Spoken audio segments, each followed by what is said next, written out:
இங்க நடக்கக்கூடிய இந்த ஆர்ப்பாட்டத்துல இந்த குடும்பத்துக்கு நீதி வேண்டி ரோட்ல நின்றுட்டு இருக்கோம். 1 மணி நேரம் 2 மணி நேரம் வெயில நிக்கிறனால நமக்கு ஒண்ணும் ஆக போறது கிடையாது.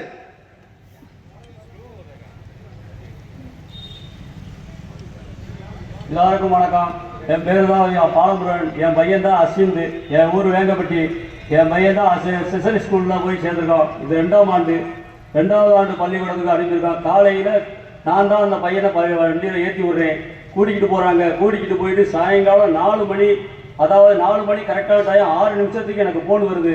என்னன்னு கேட்டால் உங்கள் பையனுக்கு ஃபிக்ஸ் வந்திருக்கு, நான் ஆஸ்பத்திரிக்கு கொண்டு போகிறோம்னு சொல்கிறாங்க. எங்கேன்னு கேட்கும்போது நாங்கள் சிஹெச்சி கொண்டு போகிறோம், அதாவது ஃபிக்ஸ் வந்திருக்கு, உங்கள் பையனை சிஹெச்சி கொண்டு போகிறோம், நீங்கள் வாங்கினே எங்கிட்ட சொன்னாங்க. அதனால அதுக்கு முன்னாலே எங்கள் அண்ணன் தம்பி 2 பேரும் அனுப்பிட்டேன். அங்கே வீட்டிலேருந்து வர்றதுக்கு முன்னாலே எங்கள் சிங்கம்ல இருந்ததுனால முன்னால் போக சொல்லிட்டேன். என் பையன் அங்கே போய் சேர்த்துருக்காங்க. அதுக்கு முன்னாலே இந்த போலீஸ் அங்கே நின்றுருக்குது. நாங்கள் அதுக்கப்புறம் தான் வரும்பொழுது என் பையன் இறந்துட்டான். இறந்த டாக்டர் செக் பண்ணி சொல்லியிருக்காங்க, இது வந்து இப்போ இறக்கலை, 5 மணி நேரத்துக்கு முன்னாலே இந்த பையன் இறந்துட்டான், இப்போ தான் கொண்டு வந்திருக்காங்க அப்படின்னு சொல்கிறாங்க. இந்த 5 மணி நேரத்துக்கு முன்னால் என்ன நடந்துச்சு, என் பையனுக்கு என்ன நடந்துச்சு, என் பையன் வந்து சத்ததுக்கு காரணம் என்கிட்ட நான் பெற்றனா, இந்த போலீஸ்காரங்க பெற்றாங்களா, இல்லை இந்த கவர்மெண்ட் அதிகாரிகள் என் பிள்ளையை பெற்றாங்களா, யார் பெற்றது? பெற்ற தகப்ப நான் இங்கே இருக்கும் பொழுது என் பையனுக்கிட்ட எனக்கு தகவல் சொல்லாமல் அவங்களுக்கு எப்படி தகவல் சொல்லலாம்? இதுவே முதல் சந்தேகம் தான் எனக்கு. வந்து என் பையன் வந்து 5 மணி நேரத்துக்கு முன்னால் இறந்து என் பையனை ஒரு பொம்மையாக வச்சு விளையாண்டுருக்காங்க அந்த நிர்வாகம். அந்த நிர்வாகத்தில் போய் நாங்கள் கேட்கும்பொழுது சிசிடிவி ஃபுட்டேஜே இல்லைன்னு சொல்கிறாங்க. ஒரு பாதுகாப்பு இல்லாமல் அந்த பள்ளிக்கூடத்தை வச்சுருந்துருக்காங்க. நாங்கள் சேர்த்தது வந்து பாரிவர்கள் ஸ்கூல்கிட்ட உள்ள ஸ்கூலில் தான் சேர்த்தோம். ஆனால் இவங்க வந்து எங்களை கேட்காமலே அங்கே கொண்டு போய் சேர்த்து அங்கே போகிறது எங்களுக்கு தெரியாது. அங்கே கொண்டு போய் சேர்த்து என் பிள்ளையை கொண்டுட்டாங்க. கொலை பண்ணி 5 மணி நேரம் பள்ளிக்கூடத்தில் வச்சுருந்து கொண்டு வந்து 5 மணி நேரத்துக்கு அப்புறம் தான் எங்களுக்கு தகவலே சொல்றாங்க. அது வரைக்கும் அங்கே என்ன நடந்துச்சுங்கிறத கேட்டால் யாரும் இதுவரைக்கும் எந்த ஒரு பதிலுமே சொல்ல மாட்டேங்கிறாங்க. இதுல வந்து முக்கியமான அரசியல் கட்சி தலைவர்கள் பூராமே இங்கே உள்ள ஆள் பூராத்துக்கும் தகவல் தெரிஞ்சிருக்குது. அந்த காந்திமதி சிவகாமி அம்மாவோட போன் நம்பர் வந்து ட்ரேஸ் பண்ணா அந்த அத்தனை பேரையும் பிடிக்கலாம்ங்கிறது. அந்த தாராளர் சிவகாமி அம்மாவோட போன் நம்பர் ட்ரேஸ் பண்ணுங்க. ட்ரேஸ் பண்ணியா இருந்தா இன்னொரு வரைக்கும் எடுத்துக்கலாம்ல. இன்னும் ஒரு கிளாஸ் டீச்சரே அரெஸ்ட் பண்ண முடியாம வச்சிருக்காங்க இந்த போலீஸ். இந்த டிஎஸ்பி இதுக்கு உடந்த சத்தியமா அடிச்சு சொல்லுது. இந்த சேவமூர்த்தி மேல ஆணையா அந்த டிஎஸ்பிக்கு உடந்த இருக்குது. இதே டிஎஸ்பி எங்கள்கிட்ட எல்லாமே நல்ல உள்ள மாதிரி நாடகம் ஆடினாரு. நாங்க அவர் சொன்னதை எல்லாத்தையுமே நாங்க நம்பிட்டே இருந்தோம். காலையில என் பையனோட பேக்கு லஞ்சு பேக்கு அனைத்து அந்த ஸ்டேஷன்ல உள்ள வண்டியில இருக்குது. என் பையன் போன வண்டியில இருக்குது. அதை எடுத்து பார்க்கறதுக்கு எங்களை அனுமதிக்க மாட்டேங்கிறாரு. சரி, எதனால அனுமதிக்க மாட்டோம்? நாங்க துறக்க முடியாது. நாங்க போகையே அந்த வண்டியை திறந்து பாட்டிருந்தாங்க அதே போலீஸ். அப்ப நாங்க எடுத்து பார்க்கறோம், அது எதுவுமே இல்ல. அதுக்கப்புறம் எங்களை பார்க்க விட மாட்டேங்கிறா, பையன் பேக்கை எடுத்து பார்க்க விட மாட்டேங்கிறாங்க.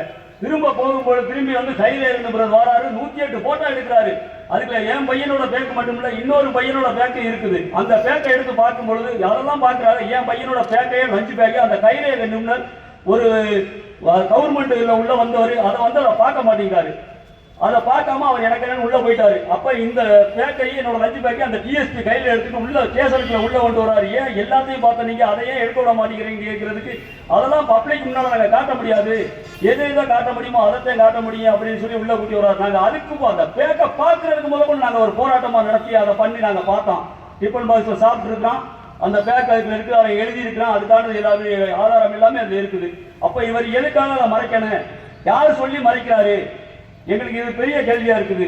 இதுல வந்து அனைத்துமே அரசியல் சம்பந்தம், அரசியல்வாதிகளே இதுக்கு சம்பந்தம். எங்களை நல்ல உள்ள மாதிரி எங்கள்ட்ட நாடகம் மாதிரி எங்களை கூட்டிக் கொண்டு போஸ்ட்மார்ட்டம் பண்ணி நாங்கள் கூட்டிட்டு வந்துருவோம். எதாக இருந்தாலும் நாங்கள் அதாவது எதா இருந்தாலும் அவங்களை வந்து தக்க நடவடிக்கை எடுக்க சொல்றோம்னு சொன்னாங்க. நாங்கள் நம்பி போனோம். எங்களை நம்ப வச்சு இந்த பெரிய கற்பன்கிற ஒரு எம்எல்ஏ எங்களை வந்து மோசம் பண்ணிட்டாரு. அவர் வந்து நினைச்சிருந்தாருன்னா ஒரு நிமிஷத்துல அந்த எல்லாத்தையுமே நடத்தி முடிச்சிருக்கலாம். எங்களுக்கு எதுவுமே இதுவரைக்கும் அந்த ஸ்கூல்ல இருந்து என்ன நடந்துச்சுங்கிற தெரியறதுக்கிட்டே நாங்க இவ்வளவு பேர் போராடுறாங்க, இவ்வளவு பேர் வந்திருக்காங்க. எங்களால முடியாத இவ்வளவு கட்சியில இருந்து 3 பேர் வந்திருக்காங்க. அப்ப என் பிள்ளை செத்த சாவுக்கு நான் இவ்வளவு போராட வேண்டிய இருக்குது. இதுல ஒவ்வொரு பிள்ளைகளும் ஒவ்வொரு பெற்றவர்களும் கேட்கும் பொழுது உடலுக்கு ஒண்ணுக்கு முன்னா பதில் சொல்றாங்க. திரும்பி போய் கேட்டா அதெல்லாம் அங்க சொல்லல அப்படிங்கிற மாதிரி சொல்றாங்க. நான் என் பையன் இறந்துட்டாங்கிறதுக்காக மட்டும் நான் அந்த இடத்துக்கு வரல. இது மாதிரி இன்னொரு பையன் இறந்துடக்கூடாது, எல்லாருக்கும் நல்லது நடக்கணும்னு சொல்லித்தான் நான் இந்த இடத்துக்கு வந்தேன். ஆனா யாருமே எங்களுக்கு அந்த இதுவரைக்கும் இந்த பெற்றோர்கள் வந்து உத்தரவு கொடுக்கல. நேற்று டீச்சர்ஸ் 2-3 பேர்கிட்ட பேசுறோம். பேசும்பொழுது கூட அந்த டீச்சர்ஸ் வந்து நாங்க எல்லாத்தையும் எல்லாம் பேசிட்டோம், அதான் ஒன்றும் பிரச்சனை இல்லை, நாங்க பாத்துக்கிறோம், நீங்க வாங்கன்னு சொல்லி பேசுறாங்க. நான் வேற ஒரு பேரண்ட்ஸ் மாதிரி அந்த டீச்சர்கள்ட்ட பேசுறேன். அந்த ரெக்கார்ட்லாம் எங்கிட்ட இருக்குது, நான் எங்க வேணாலும் அதை கொண்டாந்து காட்டுறேன். இவ்வளவு நடந்திருக்குது. இதனால என்னோட பையனோட கொலை பண்ணிருக்காங்க. அந்த பள்ளிக்கூடம் நரபலி கொடுத்துருக்காங்கிறது சந்தேகப்படுறேன். நான் நரபலி தான் கொடுத்துருக்காங்க. என் பையனோட வாயில இருந்து ரத்தம், மூக்குல இருந்து ரத்தம், காது வழிய ரத்தம், கை ஒடிஞ்சிருக்குது, ஒரு கை ஒடிஞ்சிருக்குது, காலில் காயம் அவ்வளவு நடந்துருக்குது. எப்படி என் பையனுக்கு மூச்சு திணறல் வந்துச்சு, பிக்ஸ் வந்துச்சுன்னு சொல்லி கூட்டியாங்க. என் பையனுக்கு இது வரைக்கும் நான் 6 மாசத்துல ஊசி போட்டது தான். அவன் பிறந்த 6 மாசத்துல ஊசி போட்டது. அதுக்கப்புறம் ஒரு தலைவலி காய்ச்சல் கூட நான் என் பிள்ளைக்கு ஊசி போடலை. அப்ப இவங்க எப்படி என் பிள்ளைக்கு பிக்ஸ் வந்துச்சுன்னு சொன்னாங்க. பிக்ஸ் வந்துச்சுன்னு சொன்னாங்க. என் பையன் இறந்துச்சு ஏன் சொல்லல? போஸ்ட்மார்ட்டம் ரிப்போர்ட் நான் 5 மணி நேரத்துக்கு முன்னால தான் இறந்துருக்கா சொல்றாங்க. அந்த போஸ்ட்மார்ட்டம் ரிப்போர்ட் நான் எல்லாமே வச்சிருக்கேன், உங்க முன்னாலே தர்றேன். இதுக்கு என்ன நடவடிக்கை எடுத்துக்காக இந்த போலீஸ் இன்ன நேரம் வரைக்கும் அந்த கிளாஸ் டீச்சரை கூட கிளாஸ் டீச்சரை இன்ன வரைக்கும் அரெஸ்ட் பண்ணல. கேட்டா நாங்க அரெஸ்ட் பண்ணுவோம் அப்படிங்கிறாங்க. என்ன பண்ணி வச்சிருக்காங்க? ஏன் இவங்களுக்கு தெரியாதா யாரை எங்க பிடிக்கிறோம்னு? இதே ஒரு அப்புறாணியை போய் அடிச்சு கொண்டதுக்கு மட்டும் இந்த போலீஸ் சட்டம் போட்டு அடிச்சு கொண்டிருக்காங்க. இந்த திருப்போணத்துல ஒரு அண்ணனை அவங்களை அடிச்சு கொண்டதுக்கு இந்த அதிகாரத்தை எந்த போலீஸ் அதிகாரம் கொடுத்துச்சு?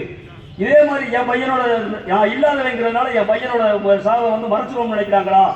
இவங்களோட கொடுக்குற பணமோ காசோ எப்படி ஈடுகட்டும்னா சொல்லுங்க, அதை விட நான் 1 ரூபா சேர்த்து தாரேன். அவங்களோட பள்ளி வளாகத்தில் யாரை என்ன பண்ணலாம்னு சொல்லட்டு அவங்க கொடுக்குறத விட நான் 1 ரூபா சேர்த்து வச்சு கொடுக்குறேன். என்னால முடியல. எனக்கு சிபிஐ விசாரணை வேணும். சிபிஐ விசாரணை கொடுத்து என் பிள்ளைய நான் நடந்ததை என்னங்கிறத தெரியல. எனக்கு இதெல்லாம் தேவையில்லை. என்னோட பிள்ளைக்கு நீதி கிடைக்கல. என் பிள்ளை எப்படி செத்தாங்கிறதே எனக்கு தெரியும். இன்ன வரைக்கும் இன்னைக்கு 9 நாள் ஆகி போச்சு. இன்னைக்கு 9 நாள் ஆகி போச்சு. என் பிள்ளை இறந்து 9 நாளா யாருமே இது வரைக்கும் எதுவுமே சொல்லல. எந்த ஒரு தகவலுமே இல்லை. போலீஸ் தரப்புலையும் இல்லை. போலீஸ் தரப்புல வர்றாங்க, அது எழுதாமே கையெழுத்து கேட்கிறாங்க. இதுல கையெழுத்து போடுங்க உங்களுக்கு சாதகமா. அதாவது பஞ்சாயத்தர்கள் உட்பட்டு பேசி முடிவுறதுன்னு சொல்லி சொல்றாங்க. என்ன பஞ்சாயத்து என்ன பேசி இந்த போலீஸ்ல முடிச்சிருக்காங்க? எதுவுமே பேசல. அவங்களா ஒரு வெள்ளை பேப்பரை கொண்டு வர்றாங்க, கையெழுத்து போடுங்கிறாங்க. கையெழுத்து போட்டா கையெழுத்து போடலைன்னா நீங்க பண்ணுங்க, உங்களுக்கு சாதகமா பண்ணுங்க அப்படின்னு பேசி மைண்ட் வாஷ் பண்றாங்க. நாங்க எதுக்குமே கையெழுத்து போடல. இப்ப என்ன நடக்குதுன்னு எனக்கு ஒண்ணுமே புரியல. இதே இந்த முதலமைச்சர் ஒரு ஆத்துல விழுந்த பிள்ளைக்கு இரங்கல் சொல்றாரு, குளத்துல விழுந்த பிள்ளைக்கு இரங்கல் சொல்றாரு, ஒரு பஸ்ல அடிபட்ட இரங்கல் சொல்றாரு. என் பிள்ளைய ஒரு சின்ன துரும்பு சீட்டு கூட கிடைக்கலையா அவருக்கு? என் பிள்ளைக்கு என்ன நடந்துச்சுங்களே கண்டுக்கலாம். அப்ப நான் இந்த நாட்டுல தானே பிறந்தேன், நான் இந்த குடும்பம் இருக்கிறேன். நான் இதே திமுகவுக்கு நான் ஓட்டு போட்டேன். இத்தனை பேருக்கு மத்தியில் நான் ஆணித்தரமா அடிச்சு சொல்றேன். என் குடும்பமே திமுகவுக்கு ஓட்டு போட்டுச்சு. என் குடும்பத்துக்கு இந்த ஒரு நீதி கூட இல்லைன்னா இவங்க எதுக்கு வெள்ளக்காரன் இருந்து ஆட்சியை காப்பாற்றலாம்? ஆனா இப்ப திமுக கிட்ட இருந்தோ இந்த போலீஸ் கிட்ட இருந்தோ இந்த மக்களை காப்பாற்றுறதுக்கு எவ்வளவு பாடுபட வேண்டிய இருக்குது. ஒரு பச்சை புள்ள செத்ததுக்கு நான் இன்ன வரைக்கும் என்ன நடந்துச்சுன்னு தெரிஞ்சுக்க முடியாம நான் இருக்கிறேன். என் பிள்ளை சாவுக்கு முழுக்க காரணம் இந்த ஆட்சியே, இந்த சிங்கமுனரி ஸ்டேஷன் போலீஸ், சிங்கமுனரில் உள்ள முக்கியமான அந்த திமுக நிர்வாகிகள் அனைவருக்கும் தெரிஞ்சிருக்குது.